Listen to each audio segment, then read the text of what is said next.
Hi, everybody. Everybody's so excited. There's so many things to talk about. People are probably having group meetings for their projects right now, et cetera. For those of you who don't know me, my name is Cheryl Lerman. I'm the Dean of the College of Engineering. And today it's my honor to welcome Dr. Tella Whitney, who is President and CEO of the Anita Borg Institute. So Dr. Whitney got her bachelor's degree from the University of Utah and her PhD from Caltech, both in computer science. So she's held senior technical management positions the management positions with Malleable Technologies and Actel Corporation. And she co-founded the Grace Hopper Celebration of Women in Computing Conference. Since joining the Anita Borg Institute in 2002, she has been responsible for its mission to increase the representation of women technologists in the global workforce and has led AnitaB.org's substantial growth in size and impact for the last 15 years. She serves on the advisory boards of Caltech's Information Science and Technology Initiative, California Institute for Telecommunications and Information Technology, and Illuminate Ventures. She also serves on the board of directors for CMD-IT. Dr. Whitney has received ACM's Distinguished Service Award, the CRA's A. Nico Haberman Award for her role in founding and sustaining the National Center for Women in Information Technology, and an honorary degree from Carnegie Mellon University, among other awards. So once again, please help me welcome Dr. Tella Whitney.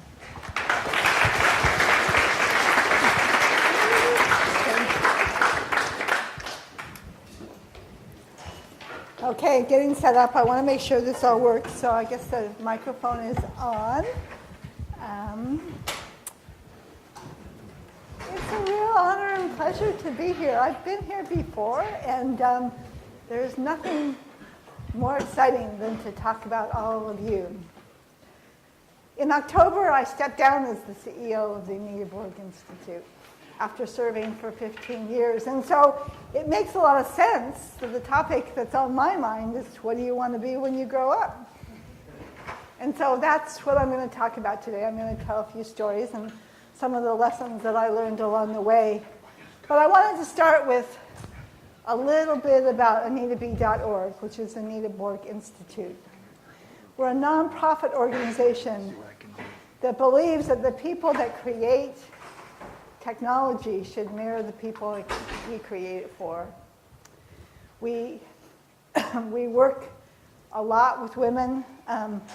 Our best known program is something called the Grace Hopper Celebration of Women in Computing, where in Orlando, Florida, we were with 18,000 women, all technologists, all very excited about changing the face of technology. Actually, it's not quite 18,000. There's about 5% men. And there's no question that as you look at creating and changing the culture of technology, that this is a partnership between women and men. Are we okay? We're good. Make sure, if you could please speak as loud as you can. A little soft, but otherwise. Okay. Oh, okay.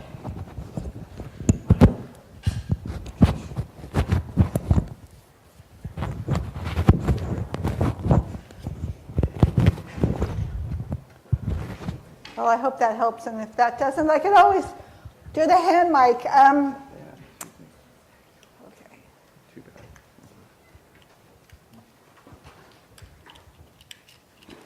bad. Okay. Well, I don't know where this. I'm going to take it off.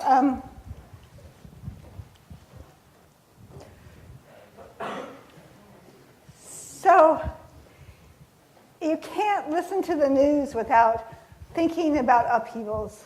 As you look at families drenched, sitting by the side of the road with their belongings completely wet, as they've just experienced a hurricane, not at all sure what's going to come next.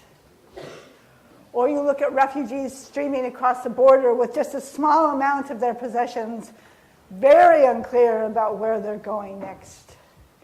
These kinds of upheavals are drastic, they're sudden, and they speak to us because all of us have experienced transitions. even great transitions. Graduating from college, getting married, having a baby, gender transition, or a promotion, these are things that still bring up a lot of trepidation. Because for transitions, we are sitting in what we know, the today, and we have to step across that gap and design a new future. How many of you have had significant transitions in the last year? Yeah, I see quite a few of you. Did you find them scary? Did you find them exciting? Yes, well, so for me, that's also, when I think about transitions, I find them both scary and exciting. I mean, questions like, what kind of innovator will I be? What kind of manager will I be? What kind of leader? Those are the kinds of things that come up when you're taking that step across the gap.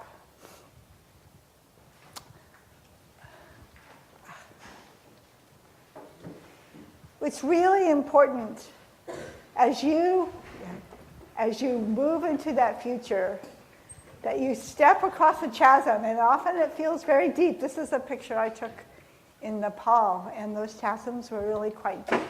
And it's a good reminder of how I feel when I'm really definitely getting ready to take risks. So I'm going to talk about some of the lessons I've learned along the way.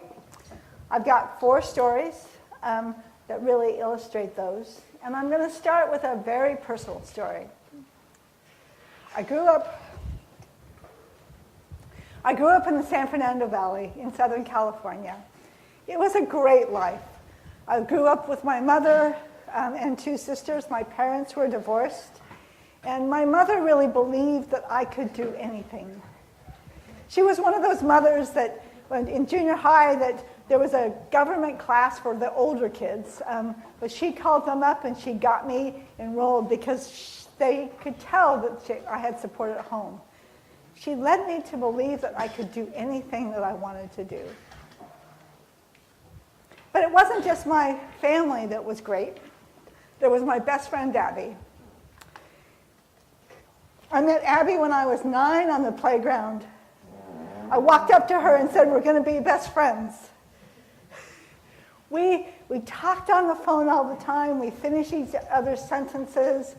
We talked about those alien creatures called boys. She was very supportive. She was a lot more popular than I was. I mean, I must admit, even in those days, I was a bit of a geek. And but she always was supportive. It was great. It was a very happy and fulfilling life. And then I had a rather dire transition come into my life. My mother was diagnosed with multiple myeloma, a blood disease that in those days was always fatal. She started going to doctors, but she promised me that she wouldn't leave. Her bones became brittle. She spent more time in the hospital. And in 1971, she passed away. I feel very blessed because my father, who lived in Utah with his new family, took us in. So I had somewhere to go. And so we joined my father and stepmother and their family. I mean, it was a family. We were called the California Kids. And everybody did their best to try and make it work. But you've got to understand that this was hard for everyone involved. I had a room with my sister, so some connection with the past. It's where I went when I needed to have time alone. My father, completely overwhelmed with this overabundance of kids, would go off to work. I'm done. My stepmother, also overwhelmed by this overabundance of kids, drank too much, and just tried to cope. I was a cerebral kid even then, and so I could tell anybody who asks that everything was, what was going on. I could talk about the issue, I could tell the therapist that everything was okay, I could tell them what we should do, but I had a secret. My secret was that I was shattered.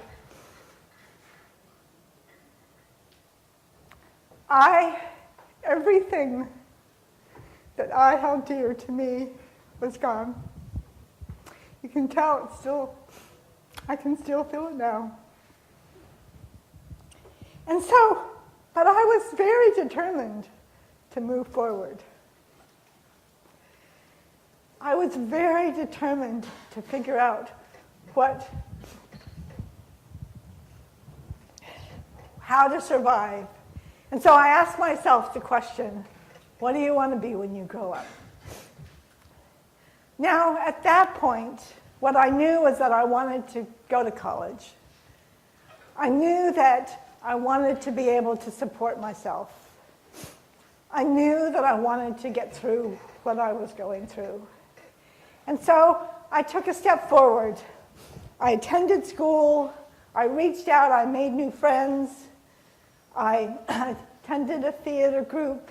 My stepsister, who was the same age as I was very generous with her friends. And I kept moving forward. It really was, at that point, a day at a time. I discovered that inner resilience, what I call my inner core.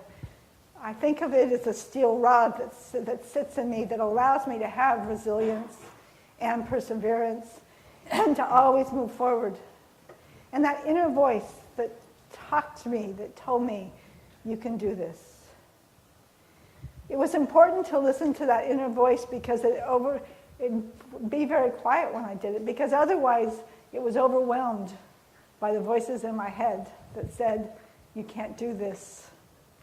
Abby had her own set of issues in California with me being gone. And it was the days before the internet, cell phones. And so we did not talk on the phone very much. But with that inner resilience, I found an author called Ayn Rand, not one person I'd recommend anymore at this point, but her talk about self-reliance was really important to me as a 15-year-old kid. And I kept going. I survived. And then I thrived. I did graduate. I graduated from the University of Utah with my father there, and yes, my stepmother. And it was during those times that I really learned that it was important to move forward. And I always came back to the question, what do you want to be when you grow up? Why this question? Well, first of all, it reminds me, when I think about it, that I'm never done growing. That I'm always growing, we're always growing. And that as I look to the future, I want to think about impact. And I think about a future self that I can imagine that has more wisdom than the self of today. And so this is an important question, and one that has served me well. I'm going to talk about some of the lessons that I've learned along the way. One is to look to the future and design that. One is to leave well. And the last is to engage your network. And I'm going to illustrate each of those with a story. I'm going to start by looking at the future. When you are in the midst of your today and completely mired in what is happening, it is very difficult to pry your hands away and to look forward and move over that gap. There is nothing more important that can help you move forward than the right opportunity. with the right opportunity, you can start thinking about the future and cross that gap. Find a way that your new life serves you better than your former life. One of the first times that I was able to do this was at a company called Actel. I was at Actel, I joined it as a startup, and it was very good to me. I grew my career professionally. I was eventually a director of customer software. They make programmable logic arrays. But I had been there for 11 years and I was bored. I knew that I did not belong. But I did what so many of us did initially. I griped about my situation to anybody who would listen. I would complain about my boss. I would complain about the company. I just was completely mired in knowing that I didn't belong, but not doing anything about it. And so finally, I reached down. I decided that it was time, and I needed to figure out what was next. The problem was that I didn't know what I wanted to do. And so I started with the question, what brings me joy? This is a great question because it goes to the essence of what's important to us. For me, what I realized is that I loved creating products. That bringing products to market were really helpful. It was very rewarding. I also realized that I liked working with small teams. And so now I had a couple of pieces of information that started moving me towards that future, and I began to feel that tinge of excitement as I begin to think, okay, what comes next? The problem was I still didn't know what I wanted to do. And so I went to a second theme that really helps me, and that's to ask for help. We're almost never in this alone. I joined a mentoring group, had a great mentor with the CEO of a software company where I learned a lot on long walks about how to run an organization. I joined the program committee for the Design Automation Conference, which allowed me to understand what were the technical areas that were very exciting beyond the world that I was living in, which was Actel. And I began to think. It was like putting on a new pair of glasses as things begin to become in focus. And what I really realized, what I wanted to do, was to be a VP of engineering at a startup. Startups are small. This was a very natural step from where I was because it was taking the next step in management, but at a company you were small, so you're still remaining very involved with technology. And startups were providing some of the most innovative work at the time. They still are today, but it's in different fields. And so I became clear on what I wanted. Now, make what you want about what happened next. Within a few months after I figured out what I wanted to do, I got a call from a man named Curtis Abbott, who I'd known for a long time. And he was starting a company called Malleable Technologies that was doing this interesting programmable logic. And so not too long afterwards, I joined Malleable as VP of engineering. And over the next 18 months, what we did was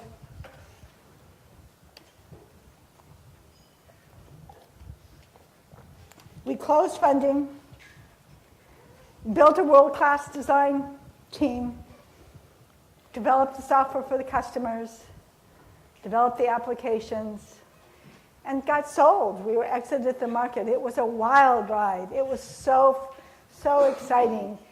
And I never would have had that experience if I had not been open to the joy, open to the possibilities, open to the future, so that when it came, I was able to step in.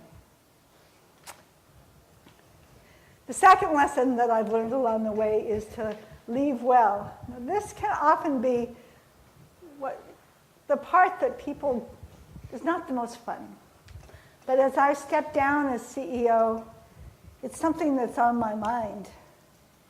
You know, I announced that I was stepping down in January, and so I've spent a whole year where everybody knew that I was leaving. And my direct reports, they all wondered, okay, so what happens to me next? And it was important to be able to provide some context for them, but the truth is that I didn't know. It was very important to have the transition be seamless. I mean, this is the work that I've done the last 15 years. To be able to support the transition was really important to me. But during this was about 9 months, it meant that I wasn't really thinking about the future. That was no longer my job. I was really just making sure that what we have was in good shape for the next CEO. It's important. It's important because the people that are where you are today are your references for tomorrow, are often your job prospects for tomorrow. So I would encourage you to document, give plenty of notice, document your work, and if appropriate, help find a successor. As CEO, I've had some great people have developed fairly inappropriate exits, leave suddenly because they have this great new opportunity, or leave us in disarray. I mean, not put their affairs in order before they go on. And I remember, and many of them have come back at a later point and asked me for a reference. And so it's important to realize that you want to leave on good terms.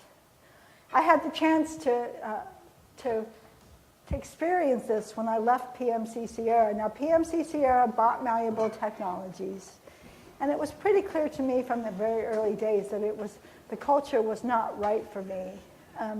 But I stayed through the 9-month transition because the technology we developed, it was important to integrate it. I gave 2 months' notice, and I stayed on good terms with the leadership of PMC Sierra. Their COO is in Vancouver, has been in touch. He serves on a board with one of our board members and has always been very positive about me. And so that's one of the things that's important to do as you leave well. It's as you think about the future and you think about where you are today, I encourage all of you to make sure that what you're leaving behind is worthwhile.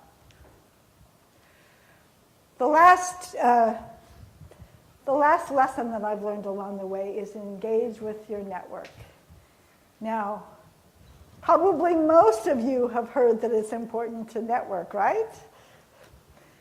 But networking for networking's sake, at least for me, doesn't work. You've got to understand what you're trying to accomplish with networks. I can't tell you the number of times where I've invited to events with people that are doing all kinds of things, and it does feel at times like a waste of time.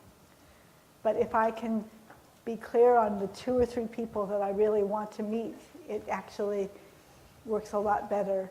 And what is important as you think about networking is people who understand what you're capable of. They're people who know what your capacity is, but that are connected to people that you're not connected to. Let me give you a couple of examples.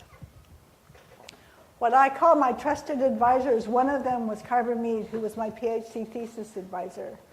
Now, because we worked together on my PhD, he of course knew what I was capable of. And we became good friends. He introduced me to the founder of Actel, who was his former student, the founder of Malleable, who I met through Carver. So he played a very important role in much of my early career as he was able to connect me to people that I didn't know. He's still a friend. He's retired from Caltech, but I just saw him, he's up in Seattle, and he's still just as excited about science and doing research as he always was. But he's been a great advisor and connector. The second person that I would call a trusted advisor is my dear friend Anita Borg. I met Anita when I first moved to the Bay Area, and we worked in different areas. We created the Grace Hopper celebration together in the early 90s. And I was an important advisor to her when she founded what became the Institute for Women and Technology. But she was diagnosed with brain cancer. And when she came to me and told me that she really wanted me to step in as CEO of the Institute, I was very reluctant. It was not, a lot of my self-identity was as a technologist, and so the idea of running a nonprofit just was not in my game plan at all. Then I was also talked to the board of trustees, members of the board of trustees for the Anita Borg Institute. These are people you may know, Maria Clave, who's now the president of Harvey Mudd, Bill Wolf, who at the time was head of the National Academies, and Greg Papadopoulos, who was the CTO of Sun at the time. And they really pushed me to become CEO. So I had to take a step back and ask myself, I have these trusted advisors, a number of them, who are really suggesting I do something, and where is your inner resistance coming from? I had also remembered that when I was at Actel, I had quite a few trusted advisors who'd really encouraged me to leave. But I didn't listen to them, and I stayed well beyond my expiration date. And so, ultimately, I accepted the role. This was 15 years ago, and it was certainly the most rewarding experience of my life. And part of it was listening to the people who I trusted the most and their advice. I mean, ultimately, I needed to decide what was right for me, but this was an important part of that decision-making. It reminds me of one of my favorite sayings by my good friend Nora Denzel.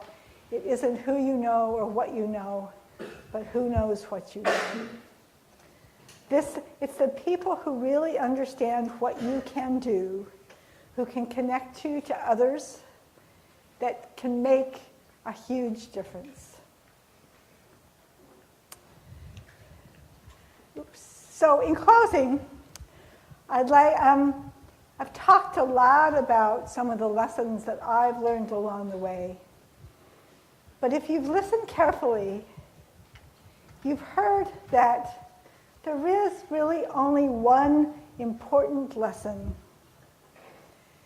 That as you think about your life today, and as you imagine your future, and what it is you want, and what it is that you can do, that the bridge that takes you from today to your tomorrow is weaved with the connections, the people in your life, many of whom may be in this room with you, who can help you get there. It is really important. And transitions come in all shapes and sizes. Sometimes they lead to places you don't expect. Sometimes they take you full circle, as I mentioned about people who are coming back for references. You remember my childhood friend, Abby. She lives in Cupertino. And she's still my best friend. We get together once a month. So we ended up in a completely different town in a completely different place. And it's still, it worked out. I encourage each of you, I know you're students, to think about your dreams. Right now you're embarking on what's next. And what you need to realize is that more things are possible than you believe today. together we can and will change the world. Thank you.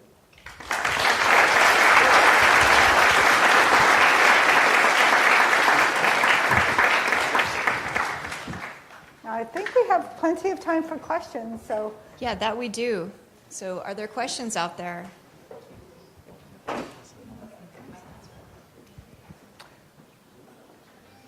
Oh, come on. Oh, there we go. Seems like the number of women in computing has been declining over the last couple of generations. What happened? So great question. So when I went to graduate school, it was about, in which is 85, it was close to 40%. And nowadays, it depends on who you look at, but it's about 18 to 20%. So it hasn't declined over that period. It declined rather dramatically. It is coming back up. There's a lot of work being done in this area of bringing more women into computing. And what I will tell you is that there's a lot of variance in places. I mean, Harvey Mudd College, you saw, I talked about Maria Clave, has close to 50% women in computer science. There are other universities that are close to 40 or 50%. So we know what to do. It's just a matter, we're actually doing, there's a program called BRAVE where we take some of the ideas and we bring them to more universities. And so we know what to do. It's just, it's hard to change. Yes? You talked in your presentation about you joining a mentorship group. Can you elaborate in a little bit more detail? How was that beneficial to you? And how were you able to find such thing? I'm pretty sure a lot of us would be interested in such situation. Yeah, I think that mentoring is one of those places where people are very interested.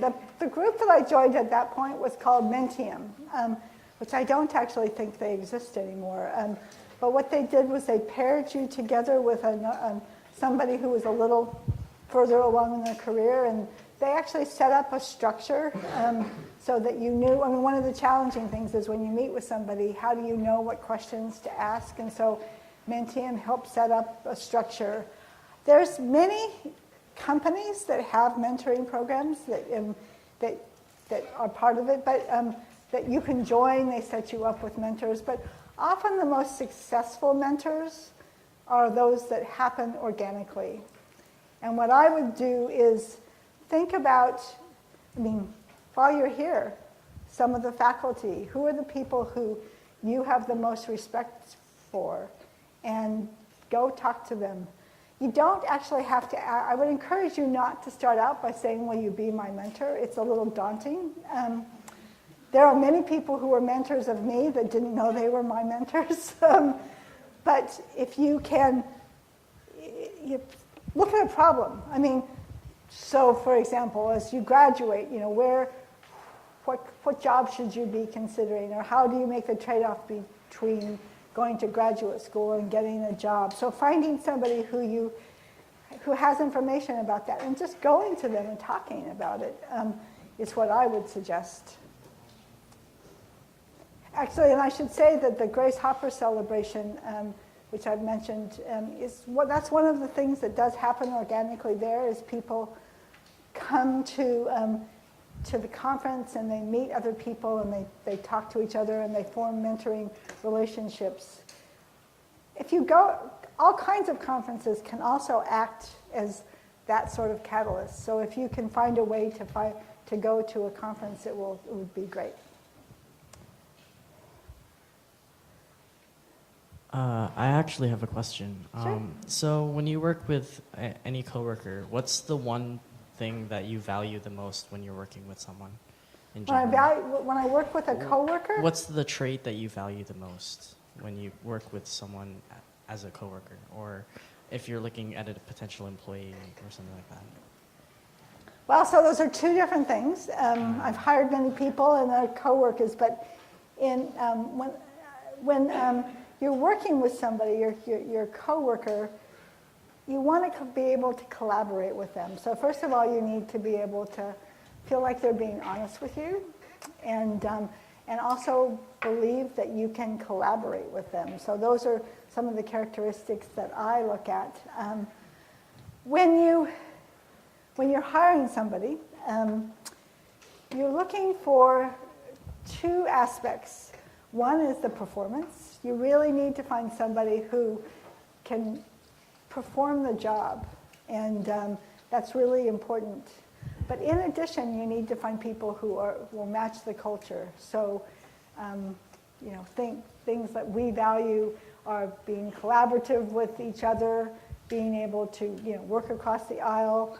We work with a lot of volunteers, so you need to be able to work with them. So those are the kinds of characteristics.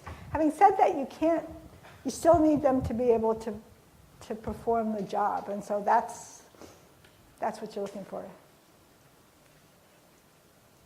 And one of the trade-offs that I'm sure you're thinking about is startups versus big companies. And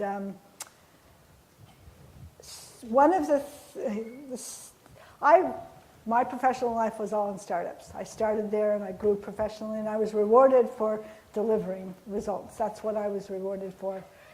But they were small places, and so when I reached further along in my career, many of the people I worked with came from large companies which have more substantial training programs. It's one of the things that I didn't really get.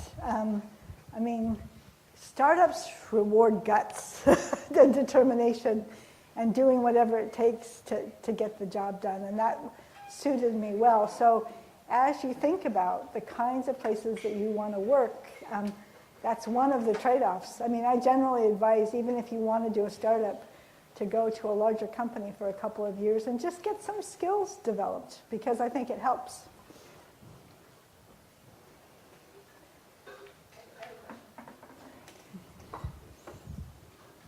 I think for the sake of the other audience, I have to talk into the mic. So maybe some of our students are thinking now also about grad school or not grad school, or maybe it'll be something you'll think about in a few years after you've been working a little bit. What was your process in going through that decision to decide to go on and get a PhD in computer science? Yes. So first of all, one of the things that you should be aware of is the job market, and we're desperate for faculty. So computer science, probably for the next few years, the idea that you wouldn't be able to get a job is just not true. So that's one of the things. Now, one of the issues is that industry is enticing some of these great faculty away, but depends a lot on what you want to do. I went on and got my PhD because I found it was interesting work. It was pretty obvious that getting a master's degree was worthwhile. It would allow me to move into different jobs. But I really stayed for the PhD because the work was so interesting. I got to work with some of the most intelligent and interesting people on the face of the planet, and so I just stayed. One of the things that's unusual in computing right now, at least, is that there are lots of jobs with just an undergraduate degree, and so and some of them are interesting. One of the things that graduate school typically gets you is the ability to do more interesting work. So I would, but you can go back. The faculty I worked with at the University of Utah, I took a year off, and he was sure I wouldn't go back, but I did go back. As long as you know that inner voice that this is something that I want to do. I wouldn't advise buying a house and getting a mortgage and buying a car, because then it makes it harder to go back. But but if you keep your lifestyle simple for the first few years, you can experiment with a couple of different approaches. Other questions? Yes. If you do not intend to become faculty, what can a PhD bring to your career? If you do not intend to become a faculty, what can a PhD bring to your career as a computer scientist? Once again, there's a few things. One is that many, if not most, of the PhDs are now hired by industry, and so with a PhD, you can often do more interesting work. And so it depends a lot on, a lot of it is what I would have called advanced development. But I swear Google hires every computer science PhD that they can find if they could. So if you like sitting at the bleeding edge of technology and pushing the limits, a PhD can be very useful.